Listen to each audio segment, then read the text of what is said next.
altogether, and I will be massively thankful to the person who, if you are able to connect, tweets the slides that are published there, setting AMP for success. So since I will only have 20 minutes, you will see that I will try to go ahead and explain myself a little bit clearly, while at the same time quickly. Tricky thing. But I will make the most out of it. I will try to make the most out of it. So we all know that there's a critical need for speed. This is like seeing the Nike like shittily, horribly, horrifying, right? To avoid users to leave your mobile site. Really, this is horrifying. Horrible, horrible, horrible. Killing your conversions like this. The stress that a very slow mobile site can cause is really like the stress that a horrible, horrifying movie. It's even worse, actually. I'm not kidding. Take a look. Experiencing mobile delays, solving a math problem that is the worst in the world, it seems. Maybe physics can be even worse. Maybe that question that wasn't asked, but yes. And then watching a horror movie like mobile delays. They are right there, right?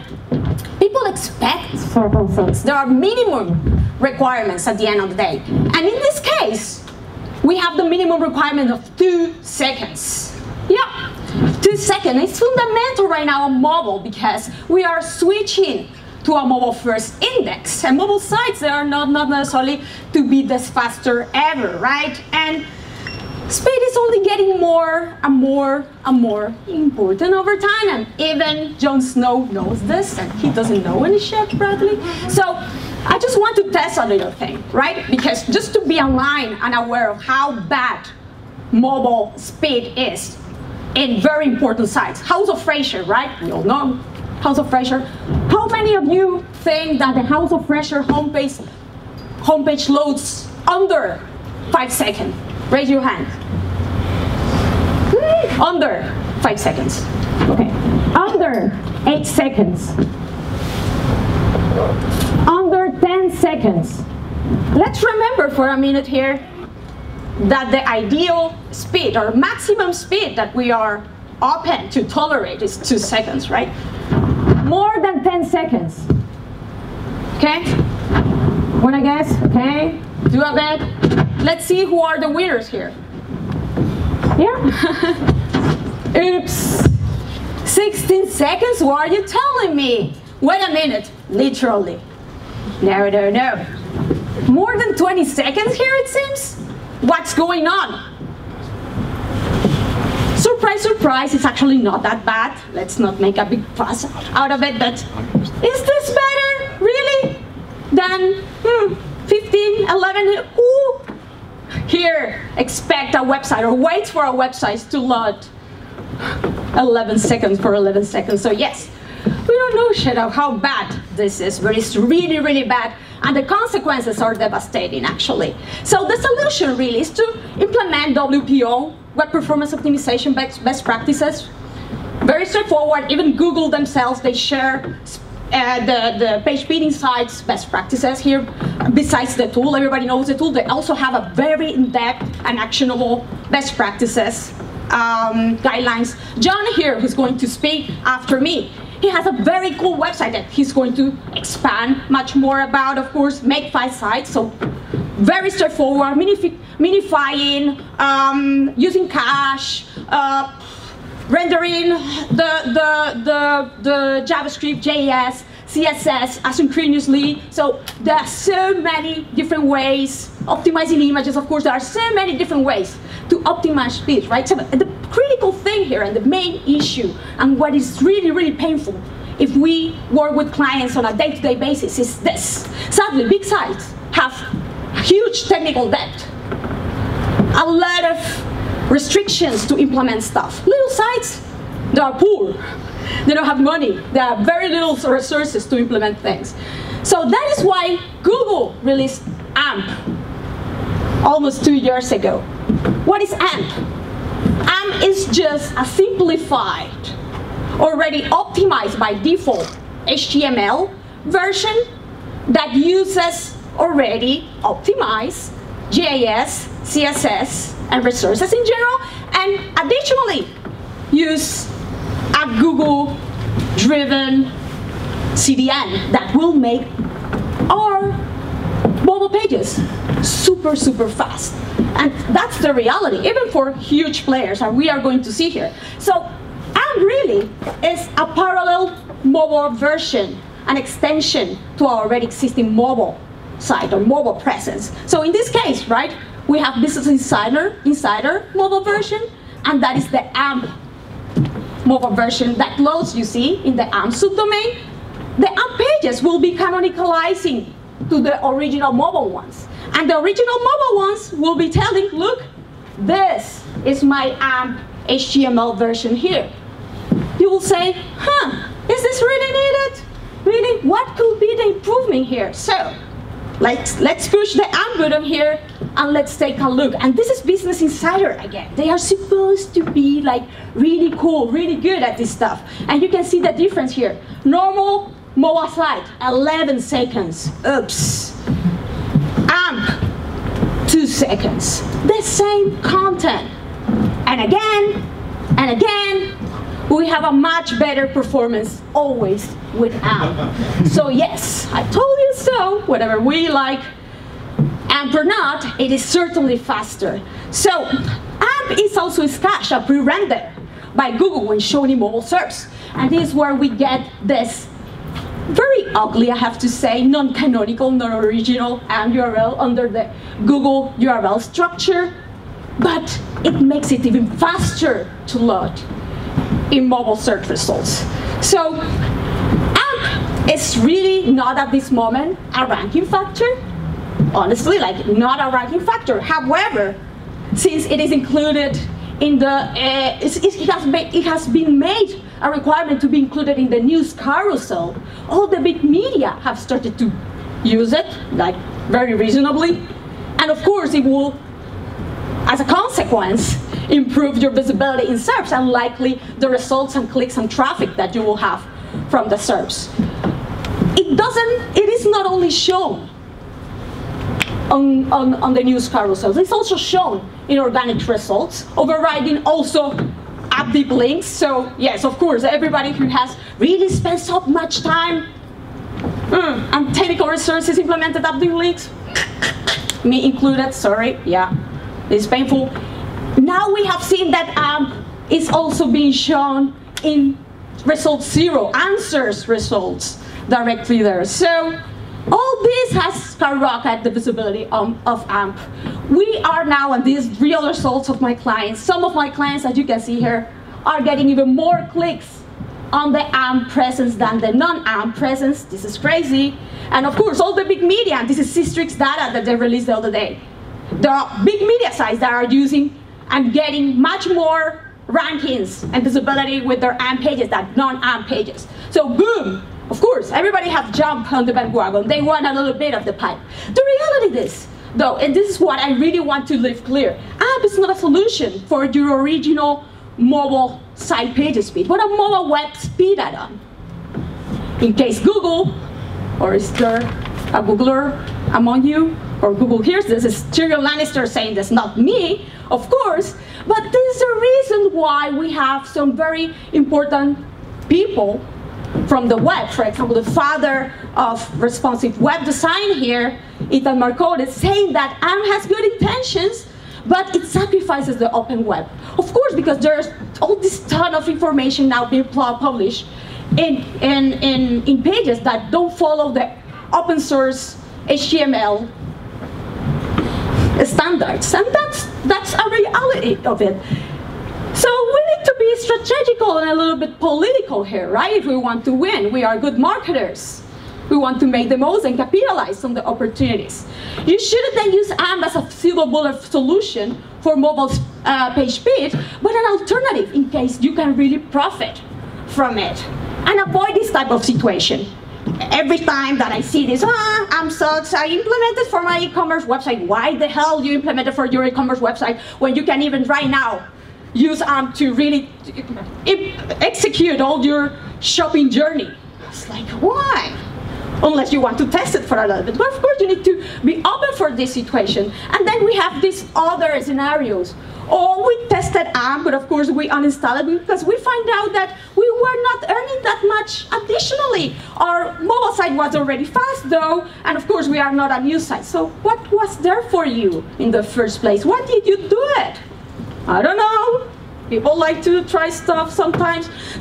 However, this is very important. Some people can really optimize their own mobile presence, and the only way to deliver their content is to go to AMP.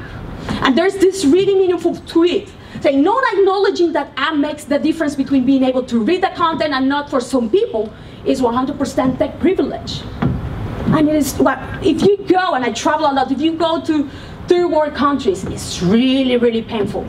Or being here in Brighton SEO is also being really, really painful to read any page, not only mobile ones. So for those of you who don't have a mobile site, or your mobile site speed is really, really shitty and you have no way to improve it, or you can profit from the extra visibility from the carousel, let's implement AMP following these 7 do's and don'ts. First one, verify if you can implement your current mobile web UI and functionality with AMP. Like, why you should jump into the wagon if you don't know if even AMP supports your functionality and your visibility. It hurts me when I see this. You know, the AMP version without the menu or without the navigation or some functionalities because they couldn't sort it out when they were implemented it. Validate that your mobile web functionality is supported. And it's super easy. It's super well documented. You have here all the resources. They have even a roadmap of which are the functionalities that will be supported in the short future. You can even check your own code with their AMP playground, where you can really edit. Take a look like this. You copy paste whatever code. You can see if it passes or not the validation. You can visualize the design there. And then another typical confusion here is thinking that because there are plugins for WordPress that really facilitate the implementation, and the reality is that they really facilitate the implementation, it's not, again, a real solution to not necessarily touch the code. You will still need to tweak stuff. Otherwise, you will end up having like this shittier AMP version as the one of my own blog. Yeah, because I didn't want it to touch the code, so yeah, let's enable it. It will be the AMP version, but yes, this doesn't have my nice heading here, my nice photo, my titles, and it looks like this. Of course, they take a look at the speed difference. 5 seconds versus 2 seconds is quite faster, right? Yeah, it's quite uglier. So we need to take into consideration that we will still need to tweak and personalize and have certain development resources to match and align our AMP design with the one of our canonical original mobile versions. You can also add additional resources here that are whether freemium or paid, which are really good, and will allow you to personalize much more stuff, as you can see here. So that is always a good deal, and you will likely need to tweak less like this, but the reality is that our goal is this, that you cannot differentiate which is the AMP version or not. Is this the AMP version? Raise your hand. Do you think that this is the AMP version of no? Is this the AMP version? Yes. They're quite similar, but yes, the AMP version is this one. And the one way that you could see is like it lacked the social buttons here with the counters that were lost too. Second, check your AMP visibility potential to prioritize also your implementation accordingly. Sometimes we have so many pages, so much content. We cannot do everything at the same time. So there are certain areas that will certainly profit much more. And for this, I love this new Systrix data. They released it just last week. And oh my God, I have already started to reprioritize my whole implementation processes for a couple of clients with it. Because you can go and check which are the keywords bringing to you or to your competition mobile visibility, and take a look which are the ones showing AMP results and how they are rankings. And they have this, I love this, really, really love this, fascinatingly flexible filters that you can combine like this to show me those SERPs with AMP results, show me those that have direct answers, and you can see right away which are those results, those keywords, those queries that will give you this type of visibility, especially now that AMP is being included in answers, in results 0 positions in the mobile SERPs. Once you launch, you certainly need to follow up with Google Search Console, and most importantly, you need to go and take a look for each of the pages, which are the queries bringing you the visibility, the impression search volume, the gap between the different terms. If you could even enable more content, publish more content to target even better certain keywords that are bringing you a lot or have the potential to give you a lot if the click-through rate is still not good enough, just be mindful, and this is important. It's what's like when I found about it. I wanted to take a look at my non-AMP pages. So here, according to this filter, I eliminated to see all of the AMP URLs from the Google Search Console. However, somehow, even eliminating all the AMP URLs from the Google Search Console, and these were not AMP URLs, you can see the HTML ones, I'm still getting some metrics. Metrics of what? They are not supposed to be AMP pages. But yeah, just be mindful. You may want to not necessarily rely on the data that is provided by default, but download the data and segment it yourself and monitor it yourself.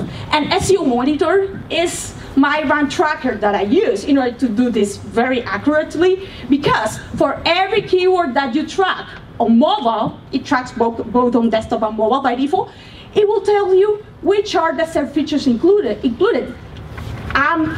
There too, and not only if you are being ranked, if you are being included in the AMP results, but also those SERP features that are being shown for when you are ranking for that SERP, but not included too. So it's showing you the opportunities to implement and target certain keywords and topics with AMP too.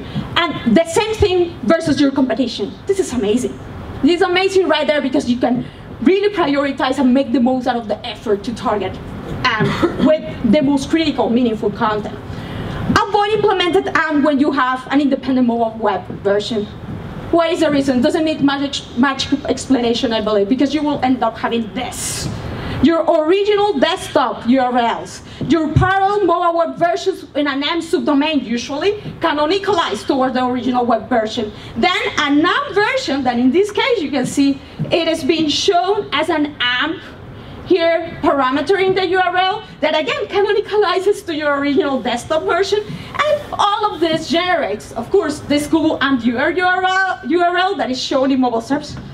Do we want this? Let's get rid of that independent mobile version first, whether with a responsive web design or the dynamic serving option, ideally, that has a good speed and hopefully, ideally, doesn't need AMP to provide the best mobile experience, performance experience, but if it does, you will not necessarily end up having this. Validate your AMP implementation before and after launch with SEO crawlers. We all use the typical validator from Google, the official one, which is awesome, by the way. You can check your top pages validation if they pass or they don't pass, especially with the Chrome extension. That is quite handy, I have to say. However, we really want to do it with all of our pages and verify before and after launch if they pass or they don't pass. And if they don't pass or pass, why? Why is the reason, right? And we all have here this really very specific segmentation, very granular segmentation that I love. AMP URL is not indexable. AMP URL is not in the sitemap. It is missing the HTML tag for AMP, etc. All the different type of issues that can generate errors in Google. And the same with DeepCrawl. DeepCrawl also includes a really nice segmentation page by page, as you can see here, for which we can granularly see if there are issues, what type of issues these are. Monitor your AMP implementation with the Google Search Console AMP report, where you should fix on fixing critical issues. And why I'm saying this? Because when you launch AMP, you will sometimes see this, or not only when you launch, as you can see every time someone does a change on the site, then nobody has done anything, but yes, there are changes on the site that generate this increase of errors, this decrease of index AMP URLs. So it's painful, it's really, really painful. So what you are going to do, you won't try to fix them all because it's impossible. If you have a big site, these are 1 million pages, right? What do? You prioritize those critical issues here, the ones that will actually make that your AMP pages are not shown in mobile SERPs. So you should start with the ones that are critical and go and validate them directly there through the Google Search Console. validator, and it will tell you specifically in which line and what is causing this. For example, I had a very big UGC website, a very big forum doing this, and what it was breaking was the usage of non-supported HTML in the comments, in many of the comments on the threads. So they had to limit and validate and eliminate a lot of this stuff before generating their AMP pages. But we had to identify the patterns, and it's all about identifying the pattern, what is causing the non-supported AMP tags to be generated and achieve this, hopefully. And this is the one thing. There is always going to be some remaining errors there, but the thing is to really minimize them and make sure that the most important queries for the most important pages are really, really addressed. Don't need to AMP URLs unless you don't have a mobile web version, or the one that you have has a really, really, really shitty speed. And the reason is this. And this is a little bit of the trade-off of AMP, right? When you go to your mobile search result, like here, and you click on here, you generate this result, and this is the URL that you will end up sharing many times, the non-canonical, the Google AMP URL viewer that is called, right? This is non-canonical. This is canonicalizing to the actual original website here, but it doesn't give the best experience, and we will see also many functionalities of some sites sharing this URL. This is when I try to share or send this page through WhatsApp. Non-ideal, right? It seems that iOS 11 will take a first step on redirecting ourselves or serving ourselves instead the original version, which is amazing. And in the meantime, what we can do is to be just mindful whenever we implement or generate any shared functionality, to try as much as possible to take our users to our original canonical versions. And this is actually the next step. What happens if you really want to make the most out of AMP, profit from AMP visibility, but your mobile speed is completely okay, or you really want to provide more functionality and conversions that really happen on your original mobile site? What do you do in these situations? You do what the people from Reddit is doing. You land in their AMP pages like this, and then there is a button here saying, wanna read more? Click here. The user, they don't even know what is going on, but they are being taken to the original mobile site. Why? Because the original mobile site is much more in-depth, has much more information, is as fast almost, and they want to bring the user to their actual site. So with this strategic AMP approach, hopefully you will be able to make the most out of it. However, if you want to test and then disable, or if at some point it really doesn't work for you, it's critical to follow SEO best practices when moving out from AMP. So remember to remove the rel AMP HTML tags from your original versions that will map to the AMP one on one hand, and 301 redirect each AMP URL to the original mobile version. This is critical, of course. Otherwise, you will end up losing all this traffic, all this activity that you ended up generating with AMP, very likely. So it's time to make the most out of AMP. As you can see, it's about being strategic. It's about winning a little bit of the war. It's about making that trend yours, like this. Thank you.